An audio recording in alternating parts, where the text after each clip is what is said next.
Hi, this is Survive from Scrappy Mania, and today I want to show you a technique using your stamping gears.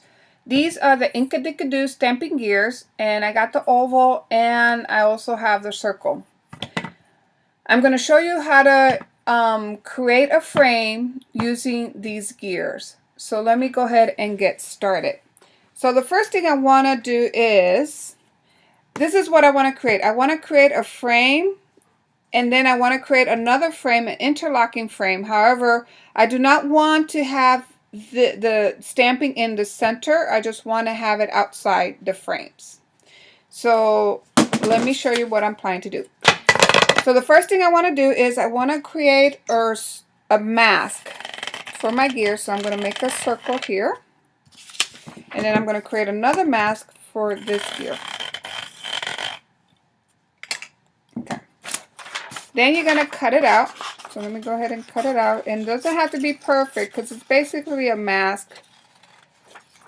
So when you start stamping on your page, you can overlap your stamp and it won't stamp in the middle of the oval or the circle. Okay, so I went ahead and stamped my two circles. Now I want to create a frame that goes around here, around here. It's going to be like that. So I'm going to need my card. This is called the card, I believe. So the first thing I want to do, I'm going to remove this one. And I'm going to put my card there. Now the stamp that I'm going to be using is this stamp. I don't have the packages of the name of this stamp, but you just look at the image. And I'm going to be using, I think I like this one. I'm going to be using this one. Okay.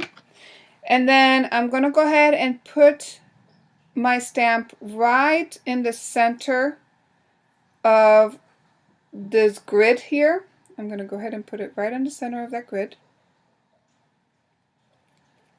Okay. And then I'm going to use, this is a stamping pad that I created from Stampin' Up! Some time ago. And it has only orange, positive pink, lovely lilac, brilliant blue, and gable green. Oops. So I'm going to just push it down. And I think I'm going to have the darker color on top. So when I stamp, I'm going to go ahead and stamp around. So I want the darker color to be on top. And I actually want this bluish color with the red.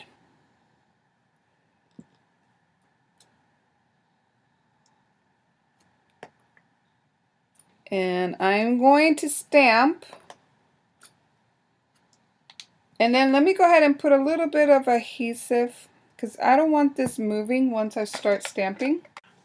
I did not realize that I was not recording, so you missed a lot of the buildup of this page, but I'm going to walk you through it. So earlier I showed you the technique of using masking and creating your stamp image using the stamping gear. Well, I used the square one for this one, so I did buy the square one. And what I did is I took the square, this one, and I traced out a square just like I did the circle, and I cut it out. I did the same thing with this one, or actually it was this one. I traced it out and cut it out.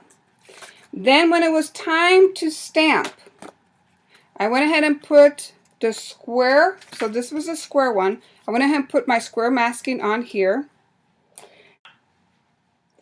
Then I used the card of the oval one, and I placed that down here while I have my mask on this area. And then I just stamped around the page. And the stamp that I used for that was, let me see, where is that stamp?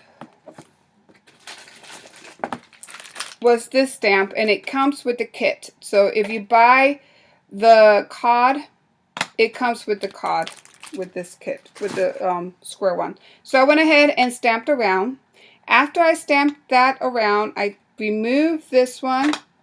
I used a square card, and then I make sure that I put the mask on. And notice you can see where I masked off. And I put this here, and then I went ahead and stamped around the page, just like I showed you with the circle one. And then once I removed it, then it had this whole area here was white. Okay. So, so after I did that, then I cut some of my paper. So I used a nice little gold shimmer paper to be my base page. This measures 11.5 by 11.5. And this measures 4 by 4. So then I cut a little square 4 by 4. I placed it here. I used some photo corners from Martha photo corners. So I used that to put my corners here. Then this measures 4 by 5.5. So I cut a 4 by 5.5 and I placed it here. Now this has foam adhesive. This is a quilling flower that I show you how to create. So visit my YouTube channel and I will walk you through how to create this flower. And I also will put the link on the description box below. This is another little sweet flower that I created using some small little punches from EK Sucess mini rose punch. And I show you how to create this dimensional flower. So go ahead and visit my blog, not my blog, my YouTube channel. And I will put the link on the video description of this video. And I will show you how to create those little rosettes. Then what I did is I used my my Martha Stewart fern. I used some paper, some just regular green paper. And then I just punch a bunch of ferns. And I placed that all here. And then I did my cluster. So I put the fern first. Then I laid my quilling flower. And I only put glue in the center. I did not put glue on each of the petals, just in the center of the flower. Place that down. Then I place my little roses down. Now I'm ready to go and do the same thing here. So here I already started gluing my ferns when I realized that I was talking by myself and wasn't recording. So I got to be more careful about making sure that I hit the record button before I start putting pages together. So what I want to do is I want to create a little cluster right here of ferns. And these ferns are so delicate and beautiful that you can put a bunch of these and it looks good. It looks nice. It doesn't overwhelm the page. And the reason I kind of making this page is very simple, because if you notice, if you've been following me, the last couple pages that I've been making just has tons of flowers and it's kind of a little over the top. So I decided I wanted to kind of create something more delicate and not as over the top. So I want to put this here, and I think I need more ferns here. So let me go ahead and put some more ferns.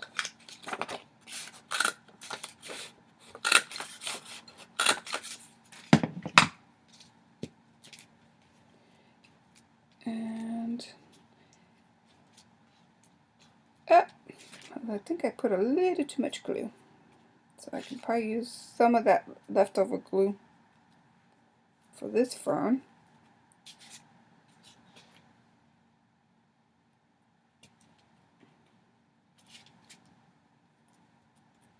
Okay, I think I'm done with the fern. So I do have this little, I showed you how to, and I have a video that I show you how to kind of change up your frame. So this frame started out red, and I colored it to create it kind of gold color.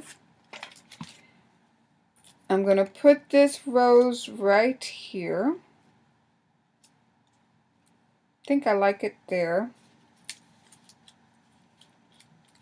Maybe there would be nice. I'm going to go ahead and put some more adhesive on it because this actually is a repurposed rose. This came with a card that I received from my mother-in-law. And I love the card so much that I wanted to preserve it. So what I do is I take out some of the embellishments, because this is an Anna Griffin embellishment. I took that out, and that's what I use. I repurpose it and I use it for layouts. Okay, I'm going to put this here with a little bit of this tacky glue.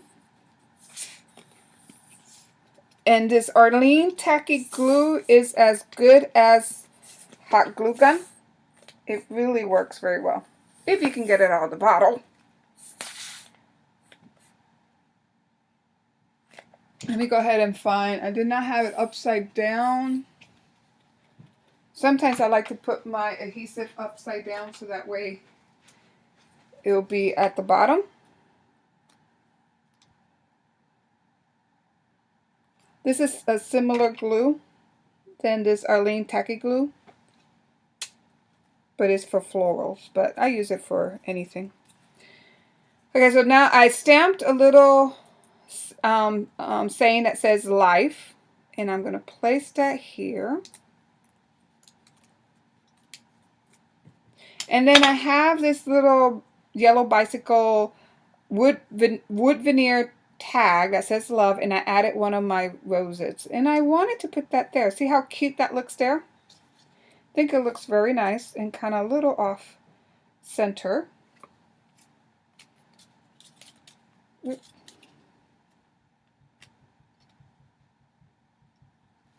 And I'm trying to make my pages less dimensional. I did have a comment on my YouTube asked me about if my embellishments or my layouts that have so much dimension fits in my pages, and they do. I do put them in a regular album. Sometimes I do put them in a shadow box, but it works. It does work. Just make sure that when you buy your page protector, they are actual 12 by 12 or even a little bigger than 12 by 12. Sometimes when you buy some page protector, they're a little smaller than 12 by 12. I think I need something else up here.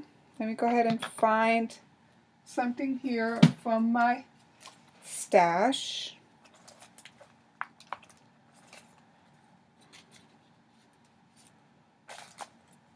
Let me see what I have.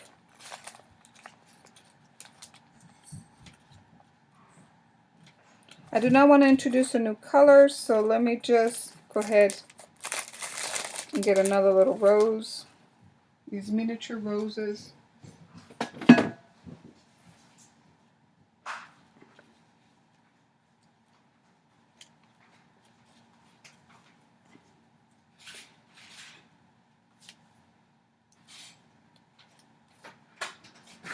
And I really don't like that there, so I'm just going to remove it, because it was just throwing me off.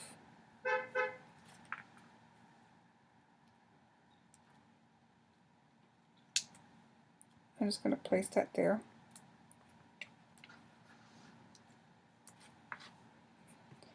And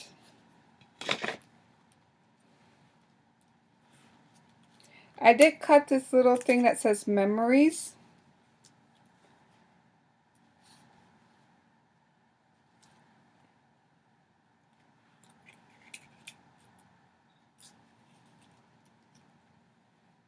And I don't know if I like it there or if I like to put it down here. Maybe I'll go ahead and place it down there.